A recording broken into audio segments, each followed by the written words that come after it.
Submitted for your approval. Submitted for your approval. Another dimension. Submitted for your approval. Another dimension. Submitted for your Shadow. approval. Another dimension. Submitted for your Shadow. approval. Another dimension. Self. Submitted for your Shadow. approval. The Twilight Zone. Submitted for your approval. The Twilight Zone. Submitted for your approval. The Twilight Zone. Hello, hello, hello. You're listening to a podcast not only of sound, but also of mind. It's Time to Rewind is a podcast that takes a journey into a wondrous land of time loops whose boundaries are that of imagination. I'm your host, Bubbawheat, and each episode my guest and I explore these time loops one loop at a time. This stop is trapped in the Twilight Zone, and this is the 12th stop at 2020's Season 2, Episode 9, Try, starting at 26 minutes at 50 seconds, with Mark saying Bob Johnson and getting a laugh out of Claudia, and ending at 26 minutes and 55 seconds, with Mark letting out a surprise, okay. Here with me for the last time is my guest, Niall McGowan from Batminute. How are you doing today? I'm feeling overwhelmed about it today. It's like there's too much to talk about. And these, we got like 6 seconds now. It's like, we can't go back to like talking about a normal length of time. Yeah, we're up to 5 seconds again. That's a 5. Oh wow. Yeah. So much. They're so rich, intensely packed these 5 seconds. Yeah, after all these loops, we finally get a laugh, and we get a laugh from him saying Bob Johnson. You do wonder too, but is it like, again, because the laugh could be coming from anything that led up to it, because every single time is going to be slightly different, even though how puppeteered Mark has done this. You can't know entirely what's going on in her head. So I kind of like to think that she's not laughing at Bob Johnson. She's laughing at something else she thought of internally. Mm-hmm. And he's like, oh, I did it. Okay, great. It took it as a win, even though there's no guarantee that's actually what it was at all. He could try mess up something else later, go back to Bob Johnson, the next loop. And she's like, well, and he's like, what? Bob Johnson doesn't get it this time. Oh, God damn it. Put all my eggs in the Bob Johnson basket. Although I kind of get Bob Johnson being the funnier one, because no offense to anyone out there named Bob, but I think it is one of the funnier names. Like, not that I hear the name Bob and I just collapse laughing or anything, but it's more fun to say, because it's just like that pronunciation of something Bob. There's something inherently kind of fun about it. But is it just me? I'm surprised he didn't go for the double dick joke and go Richard Johnson. Yeah. Oh, maybe he thinks of it during a later loop. And he's like, "Oh no, wait, no, stop everything. See you tomorrow." Just runs. Then it doesn't work, and he's like, "Okay, back to Bob." I didn't think about it, but maybe it is because he's been so stuck on Thompson that he goes to Johnson, and that's another name for a dick. So she's laughing at the dick joke. Yeah, could be. But sometimes I was like, I've wasted so much time in Thompson. I went through literally every variation of Thompson that there is. I was up to Xavier Thompson, Zelda Thompson. But he finally gets the laugh, and he's like, okay. Yeah, it's the look of surprise, too. The kind of look of like, oh, it happened. Like, don't freak out. Like, he'd say he almost wants to punch the air, but he's like, okay, just make sure, like, just, play it cool, man. Which it is kind of fun that he is surprised that this works whenever he has spent literally so much time just doing these subtle variations where it's almost, you almost get the impression that he doesn't expect this to work, and maybe he's actually going about this a different way, because this is something that I talked about in an earlier episode with him picking up the gum. Because whenever he picks up the gum and offers it to her, she doesn't accept the gum. So it's not about him, having this gum and giving her a piece of gum, because it's not about that. It's about the act of him saying, do you want some gum? And then he pulls this gum off of the floor, which that makes him magical. That makes him look magical to her. And it's not about the gum itself. It's about the act of producing the gum. So I almost feel like maybe he thinks that the act of doing this failed joke is ingratiating himself to her as oh, he's trying, and he's like, look how hard he's trying, and he's failing, and it's so cute. Yeah. I think in his head he is thinking like it's a cute rom-com Groundhog Day-esque scenario, and everyone loved that movie, right? And then back to wardrobe second, he is back to wearing his flannel and glasses, but he doesn't have the jacket this time. And he discovers like, oh no, like I've condemned myself to this now, but like it's really cold in the museum. I didn't realize. So did I go back to the jacket tomorrow, or like was the jacket the thing? The lack of jacket, was that the thing that tipped me over the edge?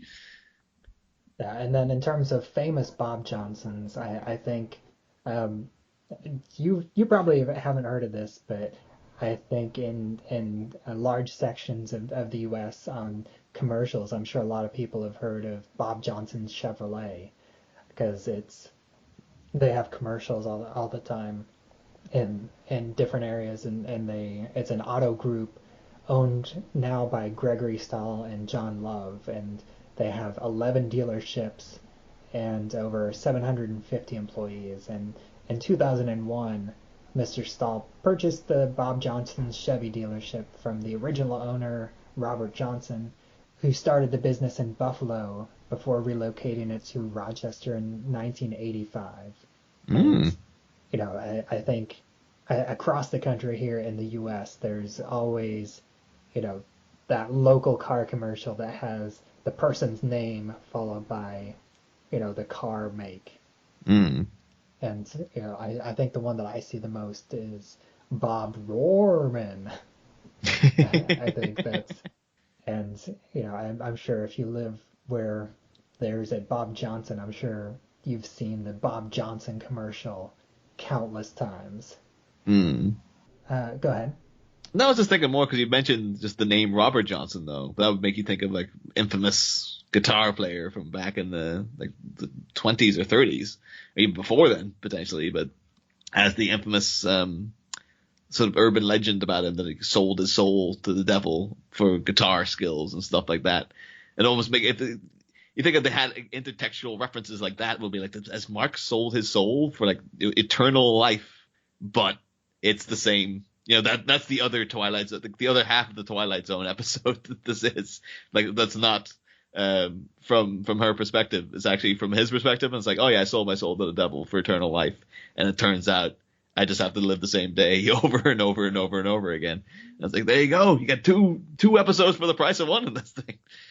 Yeah, that actually would be an interesting twist for them to do something like that, where you see two different sides of the same story, because that reminds me of another one of the new Twilight Zone episodes, which I thought was fantastic. It's about a guy that suddenly starts hearing the voice of a woman inside his head, and they start basically developing this relationship, because he's able to hear her, she's able to hear him, but just like this psychic link. And then it kind of turns dark, and then something happens, like she reveals that she's already married, but her husband's abusive. And something happens, and then she like breaks the link, stops talking to him, and so he thinks that something happened to her, and so he figures out where she is, goes to try to rescue her from her husband. And spoiler alert, the twist is that she was manipulating him the whole time. She was actually in not a happy relationship, but definitely not an abusive relationship, but she wanted her husband dead, and so she used this psychic link to get this guy to come and kill her husband. Wow. Yeah. And that was like, just this really great and like extremely dark twist. Like you wouldn't expect it to go that dark, but I think it worked, and it was a really fantastic episode. Yeah, that's from the newer seasons. Yeah, the Jordan Peele. Oh, nice. I'll have to look up that one to see. Although now it's kind of like, now I know the twist's coming. That's the only thing. But then the other Bob Johnson, which he also goes by, I think Robert Johnson was the one that I referenced earlier. He was the founder of BET and America's first black billionaire. Whenever he sold BET to Viacom for $3 billion back in 2001. I don't know. Was there anything else that you wanted to talk about in terms of? Because I also looked up a Bob Johnson to see if I could find anything, and apparently there was an actor or voice actor called Bob Johnson, and he's the voice on the tape in the old Mission Impossible, who would always deliver out the missions and stuff. And apparently he featured in quite a few episodes of The Outer Limits, weirdly enough. So it's like, no, not Twilight Zone, but The Outer Limits, it's close enough. It's close enough. And he also featured in an episode of the terrific one-season wonder My Mother the Car, which I know people know that show, but it's like an old big American 60s sitcom about a guy whose mother dies, and her spirit goes into a car, basically. And so he's driving around this car that is actually possessed by the soul of his dead mother. But it also featured a little cameo by one Bob Johnson. So yeah, and also, parodied in an episode of The Simpsons with the Love-matic Grandpa. Yeah. As I go, I've been getting advice from this love testing machine. As you probably assume, it is possessed by my friend's recently deceased father. But maybe that was what won her over. It's just like you said, Bob Johnson, and her mind instantly went to that episode of My Mother in the Car. That's what she's laughing at. It's not the joke. It's not his terrible joke. It's just it's just like all the interconnection, the sudden flashback she had. Like, oh, I used to love that show. Of course, it was also obvious. Yeah. I think that covers everything. I think we've talked more than enough about this montage, so we'll finish this up with the last episode of the Twilight Zone that I watched for this, and it's another I think top 10, top 5 episodes of the Twilight Zone, and that's The Monsters Are Due on Maple Street. Did you remember this one at all? Yeah, because again, that's that's like the opposite of The Hitchhiker. It's like that's a title that'll stay with you the rest of your life. Yeah, and this is, basically the tale about mob mentality, and it's this suburban street that suddenly gets this EMP level blackout where everything electronic and mechanical stops working. Their houses lose power. Their cars don't work, and this kid, tells them about, this reminds him of a comic book story where it's the aliens, and they have somebody on the inside, and one of us is actually an alien working for them. And so they start being suspicious of everybody that's different, and it just builds and builds, and every time something unusual happens, then the mob just immediately turns on that person, and it's like, they must be the monster, they're the alien. And then it just builds, and early on, one guy goes a street over to see if things are okay over there, and then after it gets dark, he comes back, and they can't see who it is, and they're all riled up, and then one of the loudmouth guys shoots him dead. And he's like, well, I didn't know. I didn't know. It was dark. I didn't know. I wouldn't have done it if I hadn't have known it was him. And then everybody turns on him. It's like, well, maybe you're the monster. And then it just devolves into this riot. And then the twist at the end is it actually was aliens. And they're like, see, all we have to do is cut the power, and they just turn on themselves and do all the work for us. Yeah. It's a very classically Twilight Zone cynical view of humanity. Where, think about it almost ties in again to this one, where it's like, look what all took to turn, this guy, bland, normal, nice guy, into an actual psychopath. Was like, yep, you stick him in a time loop and he'll become, a completely uncaring sociopath. Like, like how easily civility and humanity is actually lost when you just have to tweak things out of the normal ever so slightly, and people will just go off. The episode is just a fantastic allegory, and everything just feels so relatable and timeless. Like this is something that you could see like almost a straight up remake today, and I think it would still work, like in modern times. So like just changing just very slightly things, and it would still work 100% in the modern time. Yeah. To me, it's the kind of kernel of an idea is in so many other things as well. Like even like John Carpenter's version of The Thing, that's kind of got that element there. But also like The Crucible and stuff has that same kind of how people just turn on each other within a civilized society with the idea that someone else might be different to them and stuff. It's it's a fertile breeding ground for stories. Again, I think it was also referenced in an episode of The Simpsons, one of the Treehouse of Horrors. I don't remember exactly which one. I just remember the ending. It's like they were all like naked and like fighting each other in the town square, and then I think the aliens come in at the end and they're like, "What are you doing?" I don't know, 'cause I'm anything after like season 13 of The Simpsons. That's where my my references stop there. Once it hits the new millennium, I'm like, oh, no. Stick to strictly 90s Simpsons for me. Sorry. Yeah, I'm not as familiar with the later seasons, but I'm a collector, so I would keep buying them. I think I'm up to season 18. I don't think I've gotten around to getting season 19 yet, but those have been interesting just to watch them, because a lot of them it's like, I'm seeing this episode for the first time, and not, I've seen this episode dozens of times on reruns. Yeah. That is you find a strange thing then of because The Simpsons got so much worse as time went on, that like the ones that I originally was like, no, the show is going off the boil, and stop watching. If you go back to those episodes from like 2000, 2001, they're actually okay. And you're like, oh, this is actually better than I remember, because it just seems better than the ones that are coming down the line. So. I think they're still doing some okay episodes here and there. I have jumped into like some of the recent seasons here and there and watched a handful of episodes.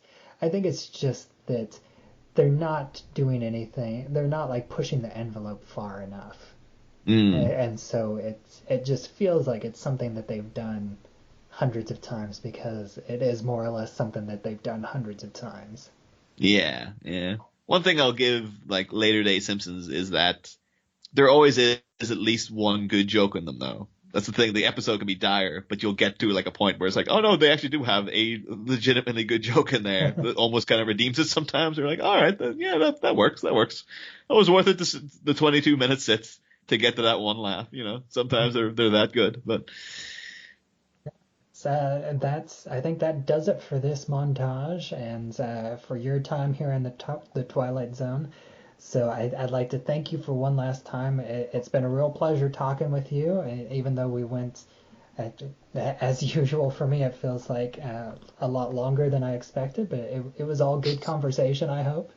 Oh yeah, no, I had a great time. Yeah, I'm happy to be here. And so for one last time, why don't you go ahead and let everybody know where they can find you online? Oh yeah, so I am Niall from Batminute, and there's a podcast wherein we talk about the Batman films from 1989 onwards. Although we might go back, after we're, at this point we're at Batman and Robin, covering them 1 minute, at a time. And after that, we're sort of like, oh, where do you go from there? So we could go back, cover the 60s show at some point as well. Not even the 60s show, the 60s movie. Yeah. But yeah, you can hear that all over the internet. I think we're even on YouTube. If that would be one of the ways you prefer to listen to podcasts, is to sit in a static spot and watch it on television. We are also on YouTube, or on your phone, of course, as well. And and then all good podcatchers such as Apple Podcasts and things like that. And we're on Twitter, Facebook is the discussion page, the Batminute Listeners Cave. And we're also on Instagram. So if you ever have any thoughts about Batman and those movies in particular, feel free to hop on over. Always, I am Bubbawheat, and you can find me at flightstights@movienights.com. You can find me on Twitter at Bubbawheat, and you can find this show, It's Time to Rewind, on Anchor.fm, as well as anywhere else where you listen to podcasts. We also have a Facebook group, It's Time to Rewind, a time loop group, where you can join and talk about episodes as they come out, as well as, just have any sort of discussion or memes about time loops in general. And if you happen to be listening on Apple Podcasts, I would appreciate it if you leave us a rating and review, because that's I feel like it's one of the few podcatchers that still does the ratings and reviews. So I would appreciate it if you take a little bit of time out and do that for us to help the show grow. And until next time, I will still be here, trapped in the Twilight Zone. Submitted for your approval. Submitted for your approval. Another dimension. Submitted Light. for your approval. Another dimension. Submitted Light. for your Shadow. approval. Another dimension. Submitted Light. for your Shadow. approval. Another dimension. Self. Submitted Light. for your Shadow. approval. Another Twilight Zone. Submitted for your approval. The Twilight Zone. Submitted for your approval. The Twilight Zone. Bob Johnson.